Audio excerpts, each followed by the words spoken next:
Predicting your swim time from training in the pool to racing in the open water is always a bit of a challenge. Now, there is a specific test you can do to estimate your swim time, but what if you want to estimate it just from a workout? Well, today we've got just the workout for you. Alright, so head to the pool, do a dry land warm-up like you will on race day, and then dive in and swim 3.8 Ks as fast as you can. There you go. Job done, video over. I'm joking. Of course you could do that, but that's not really a workout, it's more of a race simulation. And to be honest, doing it in the pool probably wouldn't be that accurate anyway when you convert that to the open water race day scenario. So it's not very practical. We're going to give you an actual workout, but first, let's go back a little bit and discuss the why. Why do you want to predict your race time? Now, of course, you might want it for the pacing purposes, but let's be honest, you're not going to stop every 100 meters in your race, check your GPS watch while you're swimming, and then correct your pace for your Ironman swim time. That's just not going to work. So what you really want to know is how fast can you get through the swim so that you can predict your overall swim time. Can you go under 13 hours? Can you go under 12? Can you go under 10? Well, that kind of depends on what swim time you can do. That's really why you want to know, isn't it? Well, the fact is, for pacing purposes, that's not very practical because all swims are different, the conditions are different at all of them, and so you're not really going to know what time you can swim until you get out of the water. But we get it. You want to predict how fast you can swim, so you have a goal time. Can you actually go under 10 hours? So let's give you a workout that might help you predict that. So as always, if you're doing a test set, you want to start with a decent warm-up, 300 to 600 meters of steady swimming, and then some faster intervals just to get those arms warmed up, maybe a few 50s with a fast 15 in there.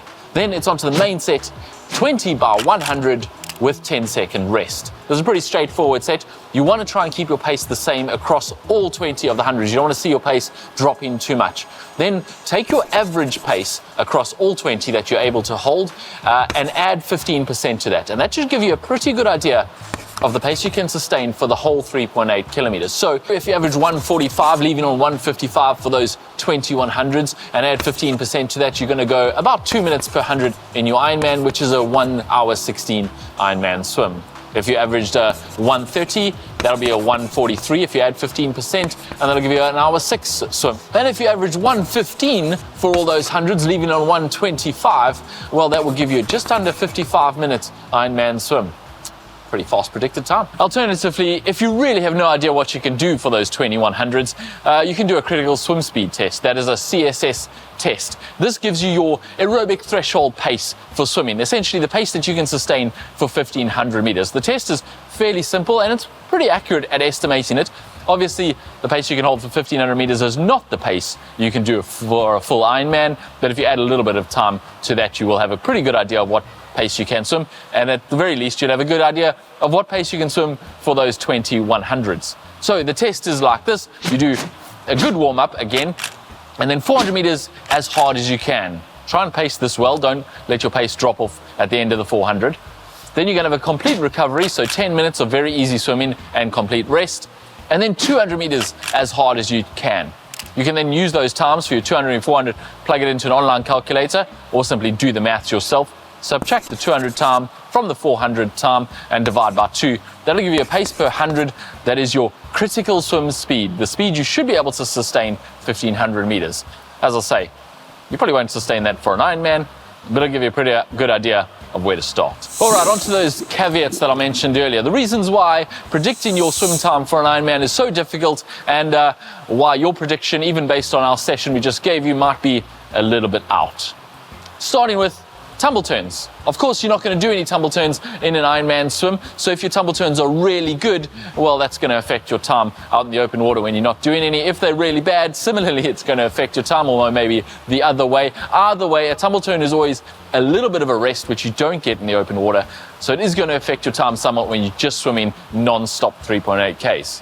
Another thing that might affect the conversion from the pool to open water is the type of stroke you have. If you have a very neat, tidy, controlled stroke, it works really well in a smooth pool, but it may not convert very well to open water. In fact, swimmers that generally have a choppier stroke are able to handle the undulations in the open water a lot better, and their time in the pool actually converts to open water a lot better than that really effortless gliding pool swimmer that goes out into the open water and struggles with the rough and tumble. And then of course there's your actual endurance, because it's all well and good doing a 2K session in the pool, but if you have to go 3.8 Ks and your endurance is lacking and you've only ever done 2K sessions or 2.5K sessions to the back end of that 3.8 K, you're going to start seeing your pace drop significantly, and that's obviously going to affect your overall time.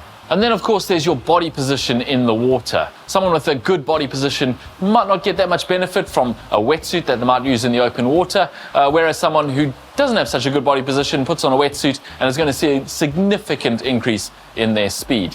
And then of course there's just all the factors that come together in open water, particularly having other people around you who can slow you down and bump you. Similarly, other people you can draft off who can actually speed you up.